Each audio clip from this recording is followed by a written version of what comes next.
بھائیو، انسان اور خطا لازمی ہے، اگر معاف کرنا نہ سیکھا تو ہم خود ہی دکھی ہو کے رہ جائیں گے۔ لوگوں کے زخم بھلا دو، اللہ پہ ڈال دو، اللہ صلہ دے گا، زندگی پرسکون ہو جائے گی۔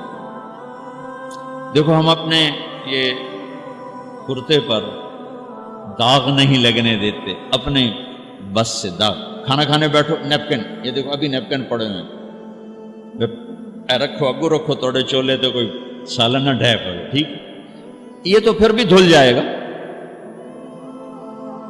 لیکن یہاں داغ لگا، کبھی نفرت کا، کبھی غصے کا، کبھی انتقام کا، کبھی حسد کا، کبھی بغض کا، کبھی کینے کا۔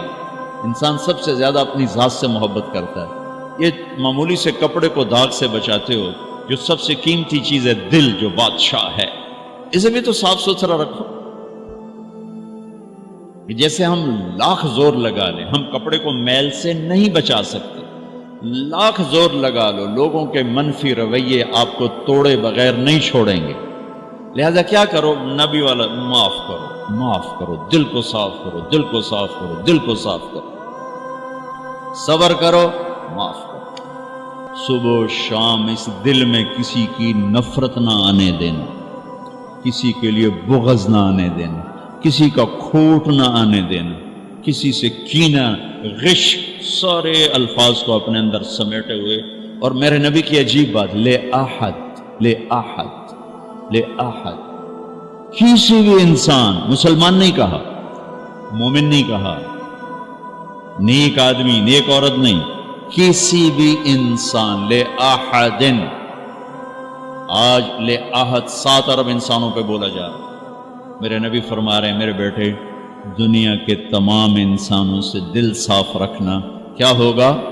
چاہیے تو جنت میں میرا ساتھی بن جائے۔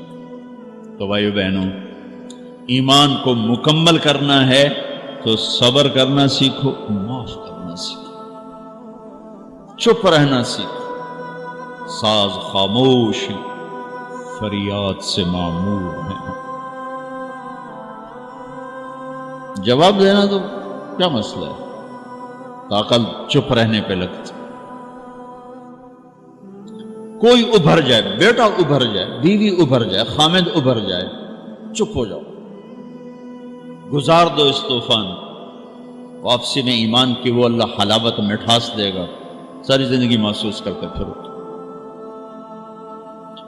یہ صفت بھی معاشرے میں کوئی نہیں، نہ کوئی معاف کرنا جانتا ہے، نہ کوئی صبر کرنا جانتا ہے۔ اللہ تعالیٰ نے سورہ یوسف جیسی کہانی اور کوئی نہیں سنائی۔ خود اللہ نے کہا، نحن نقص علیک احسن القصص، میرے محبوب آپ کو سب سے خوبصورت کہانی سنو، سب سے خوبصورت کیا ہے؟ یوسف کی کہانی۔ اور کسی نبی کا یوں تفصیل سے چلتے چلتے واقعہ پورے قرآن میں اور کہیں نہیں جیسے یوسف علیہ السلام کی کہانی۔ یوسف علیہ السلام کے بھائیوں کے ظلم کی وجہ سے 40 سال ان کو در بدر ہونا پڑا، 40 برس گھر سے جدا رہے، پھر تہمت لگی، نبی ابن نبی ابن نبی ابن نبی، پھر جیل 309 سال، بضع سنین۔ جن بھائیوں نے یہ دکھ پہنچایا تھا ان کے ساتھ کیا ہونا چاہیے تھا، میں صرف ان کا اب جملہ بتاتا ہوں جو یوسف علیہ السلام نے جب اپنا تعارف، جب بنیامین کو روک لیا، آپ پیچھے بھائیوں نے جا کر بتایا کہ بنیامین نے چوری کر لی تھی، اس کو وہ روک لیا ہے وزیر خزانہ نے۔ یعقوب علیہ السلام نے فرمایا کہ نہیں بیٹے، میرا یہ خط لے جاؤ اور اس کو دے دو تو وہ امیدیں چھوڑ دے۔ تو وہ خط ایک بڑا دردناک، وہ بڑی تحریر تھی، لکھا تھا عزیز مصر کے نام، ہم انبیاء کی اولاد شروع سے ہی آزمائش کی بھٹی میں ہیں۔ میرے دادا کو آگ میں ڈالا گیا، میرے چاچا کو چھری کے نیچے سے نکال، باپ کا لفظ آتا ہے، میرے باپ کو، چاچے کو بھی باپ عربی میں کہتے ہیں، چھری کے نیچے سے نکالا گیا، میرے بچے کو مجھ سے چھینا گیا، آج 40 سال ہو گئے مجھے اس کی خبر نہیں، تیری بڑی مہربانی میرا بیٹا واپس کر دے، ہم چور نہیں۔ اچھا، چونکہ یعقوب بھی نبی، یوسف بھی نبی، جب یوسف علیہ السلام اقتدار میں آ گئے تو اللہ کی طرف سے اجازت نہیں باپ کو بتانے کی کہ بھائی بتا دو میں ٹھیک ٹھاک ہوں. خاموش ہو خاموش. صبر پک رہا ہے. جب یوسف علیہ السلام نے خط پڑھا تو بہت روئے اور اللہ کی بارگاہ میں دعا میں یا اللہ اب مجھے ملا دو، اپنے گھر والے ملا دو، کل مجھے بتا دو. پہلے روکا ہوا کہ اب بتا دو. تو یوسف علیہ السلام نقاب اوڑھتے تھے، اپنے حسن ایسا تھا نقاب اوڑھتے تھے کوئی فتنے میں نہ پڑے. جب وہ دوسری دفعہ بھائی آئے، تیسری دفعہ، تو ایھا العزیز قد مسنا واہلنا الضر وجئنا ببضاعة مزجاة فأوف لنا الكيل وتصدق علينا ان اللہ یجزی المتصدقین. کیا عاجزی ان کلمات. جناب لائے تو کچھ نہیں ہے بھائی، یہ 2 کھوٹی کوڑیاں ہیں، ہمیں کچھ غلہ دے دو، بڑی بھوک اور فاقہ ہے. تو یوسف علیہ السلام نے ایسے نقاب ہٹایا،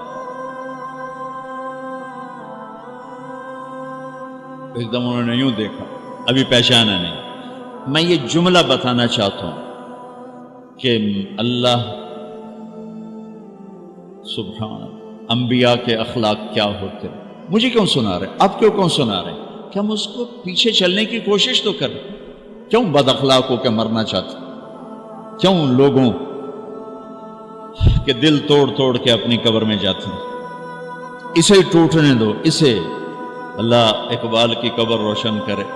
تو بچا کے نہ رکھ اسے، تیرا آئینہ ہے وہ آئینہ کہ شکست ہو تو عزیز تر ہے نگاہ آئینہ ساز میں. اسے ٹوٹنے دو، اس کے ٹوٹنے پر اس کی قیمت بڑی لگے گی. اس سے وہ فریادیں نکلیں گی جو عرش کو ہلا دی.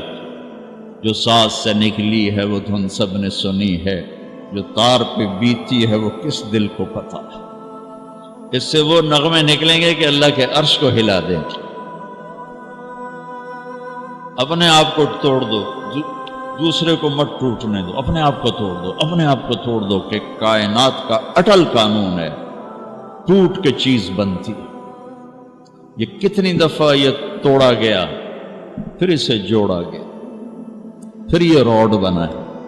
یہ کپڑا کتنی دفعہ کٹا پٹا اور پھر جا کر زیب تن ہوا ہے. هل علمتم ما فعلتم بيوسف واخيه اذ انتم جاهلون. یہاں جو انہوں نے کیا تھا اس کے مطابق جملہ ہے قد علمتم ما ظلمتم بیوسف واخیہ اذ انتم عامدون. ہمیں دونوں کا فرق بتا دو. یوسف علیہ السلام کو کہنا چاہیے تھا آئے ہو نا ذلیل ہوتے میرے اگوں، لگ گیا نا پتا تو انہوں.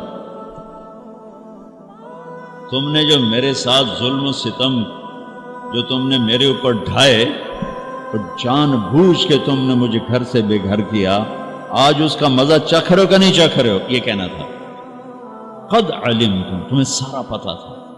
تم نے مجھے گھر سے نکالا، کنویں میں ڈالا، بازار میں بکا، تہمتیں اپنے دامن میں سمیٹ کے جیل میں گیا.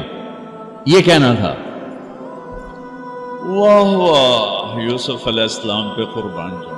هل علمتم ما فعلتم بیوسف واخیہ اذ انتم جاہلون. مجرم کی طرف سے صفائیاں پیش کر رہے ہیں مدعی. آپ بے خبری میں حل وہاں بولا جاتا ہے کہ مجھے پتا ہے کہ جو بات میں عثمان کو کہنے لگا ہوں اس سے معلوم نہیں. اردو میں ہم کہتے ہیں عثمان تمہیں پتا چلا، ابو بکر تمہیں پتا چلا. یہ ہے ہمارا محاورہ. تو عربی میں حل. میرے بھائیو آپ کو پتا نہیں چلا تھا بے خبری میں ما فعلتم. فعلا عربی زبان کا سب سے کمزور لفظ ہے. تھوڑا بہت یوسف کے ساتھ اور بھائی کے ساتھ کچھ معاملہ ہو گیا تھا، نادانی میں ہو گیا.